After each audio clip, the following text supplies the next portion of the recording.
كلنا اتخانقنا على القهوه وفي المواصلات مع اصحابنا قبل كده في السياسه، اللي يقول لك احنا شعب ما يمشيش الا بالكرباج، ويقول لك لا ده انت لو عدلت بين الحيوانات محدش فيهم هيجي على حق التاني. كل واحد فينا له راي في السياسه، كل واحد فينا بيسمع اراء ناس في السياسه، من اول سواق التوك توك والتاكسي اللي بيشتكي انه مش جايب همه لحد ست البيت اللي بتشتكي من غلو اسعار كل حاجه في البلد. وبنعدي في الطريق على هرتله بعض الاعلاميين وهري الناس على الفيسبوك وتويتر لحد الكلام المجعلص اللي مش بنفهم منه ولا كلمه. لكن التمييز ينبغي ان يكون بصوره محدده بين المعارك التي تصلح للتجميع بالمعنى الديمقراطي والمعارك التي تدفعنا باتجاهات انا اراها انها ربما اتسمت بشيء من الغوغائيه او لن تقدم لنا الكثير. ديمقراطيه يا فرحتي يا ابني، الكلام ده يمشي مع الناس بتوع بره المتعلمه وفاهمه، لكن احنا ما يمشيش معانا الكلام ده. For sure everybody believes in the democracy, but when you will do that. احنا كل اللي احنا فيه ده بسبب غضب ربنا علينا. يا عم لن يذهب الغلاء حتى تتحجب النساء. وبعدين تعالى لي هنا، عاجبك اللي احنا فيه دلوقتي؟ ما كنا قاعدين متكيفين وكان زمان جيمي بيحكمنا وبن علي بيحلف يمين جديد في تونس وهي ناس بنت اصول وفي الكارده من زمان، فالحين بس تقولوا لنا دي حريه وديمقراطيه وتيجوا ساعه الجد تقلبوا بطه بلدي وتقولوا لنا الديمقراطيه مش بس صندوق الانتخابات،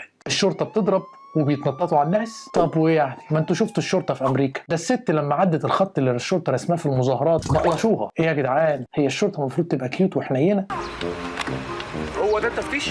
لا يا فندم، دي صيانه مجانيه كده بما ان حضرتك وقفت عندنا في اللجنه. وبعدين اصلا اتلهي لما يبقى عندنا ناس متعلمه ومتنوره يبقى تعالى كلمني عن الديمقراطيه والسياسه. يا عم ده انت نص شعبك مش متعلم، ده لو اعتبرنا ان عندنا تعليم اصلا. ايه حكم العسكر وحش مش احسن ما نبقى سوريا والعراق؟ بقول لك ايه، الجيش والشعب ايد واحده. اهو انت افضل اتكلم كده وارغي، واول ما نقول لك طب ايه الحل تعمل من بينها طب عندك بديل.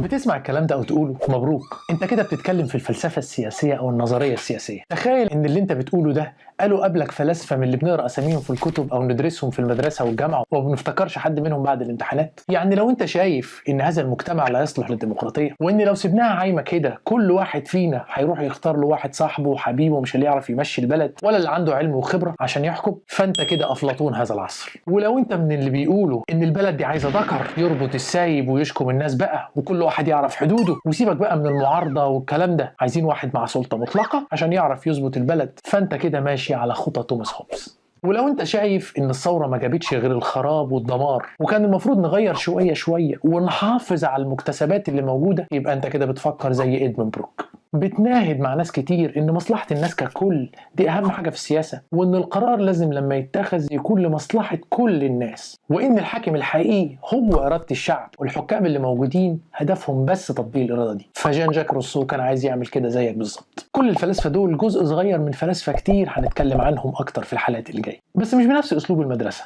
لا، كانهم قاعدين معانا على القهوه ونشوف بقى كل واحد منهم هيقول ايه وهو قاعد بيشيش وسطينا هنا كده. مش قلت لك كل واحد فينا جواه فيلسوف صغير بس محتاج اللي يوجهه.